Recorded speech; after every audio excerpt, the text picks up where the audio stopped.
کے آخر سے لائن نمبر 5 سورۃ اعراف کی آیت نمبر 147 سے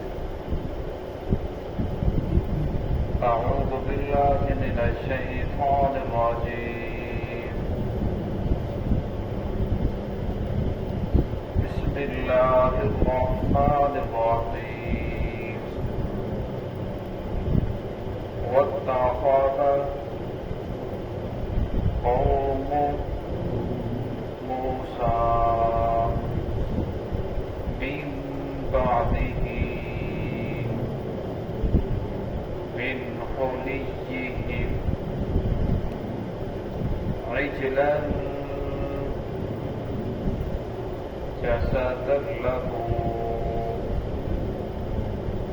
خوار ألم يروا أنه لا يكلمهم ولا يهديهم سبيلا اتخذوه وكانوا ظالمين ولما سقط في أيديهم ورأوا أنهم قد ضلوا قالوا لئن لم يرحمنا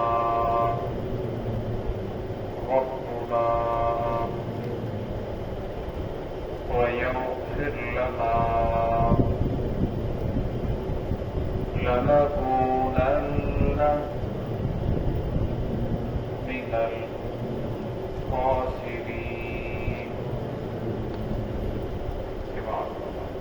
بسم الله الرحمن الرحيم واتخذ قوم موسى من بعده من حليهم عجلا جسدا له خوار ألم يروا أنه لا يكلمهم ولا يهديهم سبيلا اتخذوه وكانوا ظالمين ولما سقط في أيديهم ورأوا أنهم قد ضلوا قالوا لئن لم يرحمنا ربنا ويغفر لنا لنكونن من الخاسرين. واتخذ قوم موسیٰ اور بنا لیا موسیٰ علیہ السلام کی قوم نے من بعدہ ان کے دور پر چلے جانے کے بعد من حلیہم عجلا جسدا لہ خوار سونے سے بچڑا جسد لہو جس کے لیے ایک جسم تھا خوار اور اس کے لیے آواز تھی. الم یروا انہ لا یکلمہم کیا وہ دیکھتے نہیں کہ بے شک وہ ان سے کلام نہیں کر سکتا اور نہ ان کی رہنمائی کر سکتا ہے راستے کی طرف. اتخذوہ اور انہوں نے بچڑے کو معبود بنا کر وکانوا ظالمین اپنے اوپر بہت بڑا ظلم کیا ہے. ولما سقط فی ایدیہم اور جب وہ پریشان ہوئے پشیمان ہوئے ورأوا انہم اور انہوں نے دیکھا انہم قد ضلوا تحقیق وہ تو گمراہ ہو چکے ہیں. قالوا لئن لم یرحمنا پھر وہ کہنے لگے اگر ہمارے اوپر ہمارے رب نے رحم نہ کیا ویغفر لنا اور ہماری مغفرت نہ کی لنکونن من الخاسرین البتہ ہم تو ہو جائیں گے خسارہ اٹھانے والے نقصان اٹھانے والے. موسیٰ علیہ السلام کا تذکرہ چلا آ رہا ہے کہ موسیٰ علیہ السلام جس وقت کوہ طور پر گئے تورات لینے کے لیے تورات کی تفسیر لینے کے لیے پیچھے سے موسیٰ علیہ السلام اپنے بھائی ہارون علیہ السلام کو اپنا خلیفہ بنا کر کے کہ آپ نے ان کی رہنمائی کرنی ہے. موسیٰ علیہ السلام کے قوم میں ایک شخص تھا جس کا نام تھا موسیٰ بن سفر جسے سامری کہا جاتا ہے. قرآن پاک میں سامری کے نام سے جس کا تذکرہ ہے. جب موسیٰ علیہ السلام چلے گئے تو فرعونیوں کے جو سونے تھے وہ ان لوگوں کے پاس تھے، بنی اسرائیلیوں کے پاس، کیونکہ جس وقت یہ یہاں سے جانے لگے ان کے گھروں میں کام کرتے تھے، کچھ نے ویسے سونا اٹھا لیا، کچھ کو پتہ تھا کہ یہ سونا یہاں رکھتے ہیں، تو ان لوگوں نے آ کر وہاں سے ان کا سونا اٹھا لیا۔ جب سونا اٹھایا موسیٰ علیہ السلام کو پتہ لگا تو موسیٰ علیہ السلام نے فرمایا تمہارے لیے پہننا جائز نہیں ہے، لہٰذا اسے پھینک دو۔ تو ان لوگوں نے اس سونے کو پھینک دیا۔ جب سونے کو پھینکا تو جو موسیٰ بن ظفر تھا، جس سامری کہا جاتا ہے، اس نے اس سونے کو اٹھایا، آگ جلائی، پگھلایا، ایک سانچے کے اندر ڈالا جس کا ایک بچڑا بن گیا۔ جب بچڑا بن گیا تو ایک روایت کے مطابق اس نے جس وقت جبرائیل علیہ السلام فرعون غضب ہوا، جبرائیل السلام اپنے گھوڑے کے اوپر سوار ہو کر آئے تو ان کے گھوڑے کا جہاں قدم لگتا تھا وہاں سے زمین سرسبز ہو جاتی تھی۔ اس نے وہ پتی اٹھائی ہوئی تھی، پتی اس کے اندر ڈالی، جس سے اس سے طرح طرح کی آوازیں آنے لگی، ٹیں ٹیں کی آوازیں نکالنے لگا۔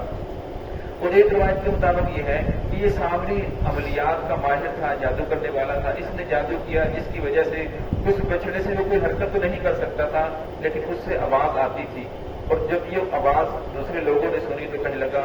ھذا الہ و الہ موسیٰ الہکم و الہ موسیٰ، یہ تمہارا بھی خدا ہے اور موسیٰ علیہ السلام کا بھی خدا ہے۔ تو ان لوگوں نے اس بچڑے کی پوجا کرنا شروع کر دی، اس کے چکر لگا رہے ہیں، اس کا طواف کر رہے ہیں، اس کے اوپر چادریں ڈال رہے ہیں، کبھی اسے اٹھا کر کرتے ہیں، جلوس نکالتے ہیں اور اس کے پیچھے چل رہے ہیں۔ تو موسیٰ علیہ السلام جس وقت واپس آئے تو موسیٰ علیہ السلام نے دیکھا کہ یہ لوگ سارے کے سارے اس کے اندر مبتلا ہیں، تو اللہ رب العزت نے اس آیت کے اندر اسی کا تذکرہ فرمایا، فَرَبَّتَّخَذَكُمْ مُوسَىٰ مِن بَعْدِهِ،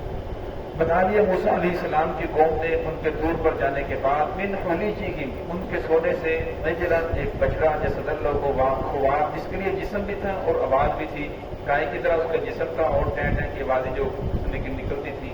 الم یروا انہ لا یکلمہم، اللہ کو شاہ فرماتے ہیں کیا وہ دیکھتے نہیں، لا یکلمہم، وہ کلام نہیں کر سکتا،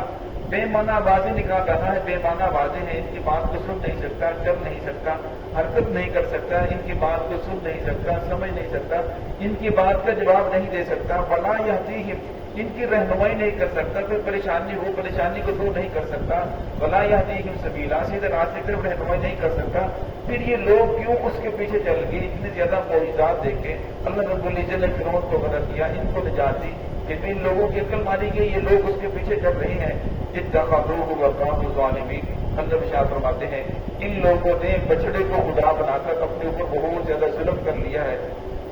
وَلَمَّا سُقِطَ فِي أَيْدِيهِمْ، پھر کچھ لوگ، اس کا جو لازمی معنی ہے وہ تو یہ ہے کہ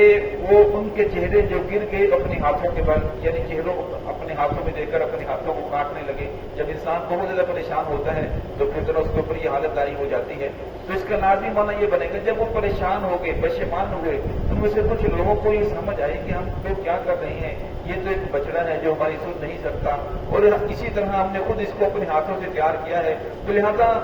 لگتا یہ ہے کہ ہم لوگ گمراہ ہو چکے ہیں۔ اور جب ان لوگوں کو یہ سمجھ آئی کہ ہم لوگ گمراہ ہو چکے ہیں تو پھر وہ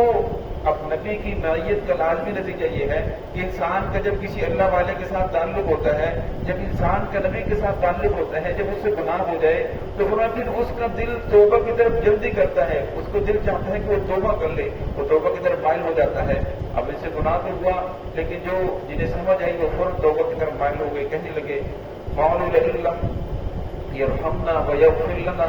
قالوا لئن لم یرحمنا ربنا، اے ہمارے رب اگر تو نے ہمارے اوپر رحم نہ کیا، ویغفر لنا، ہماری مغفرت نہ کی، لنکونن من الخاسرین، ہم تو خسارہ پانے والوں میں سے ہو جائیں گے، نقصان اٹھانے والوں میں سے ہو جائیں گے۔ تو اب موسیٰ علیہ السلام کو پتہ چلا، موسیٰ علیہ السلام نے فرمایا کہ تم لوگ توبہ کرو، موسیٰ علیہ السلام بہت غصے بھی ہوئے۔ اب توبہ کے لیے اللہ رب العزت نے ان کے لیے طریقہ تجویز فرمایا، سورہ بقرہ کے اندر آتا ہے فَاقْتُلُوا أَنفُسَكُمْ، کہ جس آدمی نے بچڑے کو سجدہ کیا یا اس کا طواف کیا یا اس کو معبود مانا، اب وہ گردن جھکا کے کھڑا ہو، جس نے سجدہ نہیں کیا، معبود نہیں سمجھا، وہ اس کی گردن کو اتار دے، چاہے باپ کو بیٹے کی گردن اتارنی پڑے، چاہے بیٹے کو باپ کی گردن اتارنی پڑے۔ اب اس طرح ایسا ہی ہوا، جن لوگوں نے معبود سمجھا تھا وہ گردن جھکا کے کھڑا ہوتا، دوسرا اس کی گردن اتار دیتا۔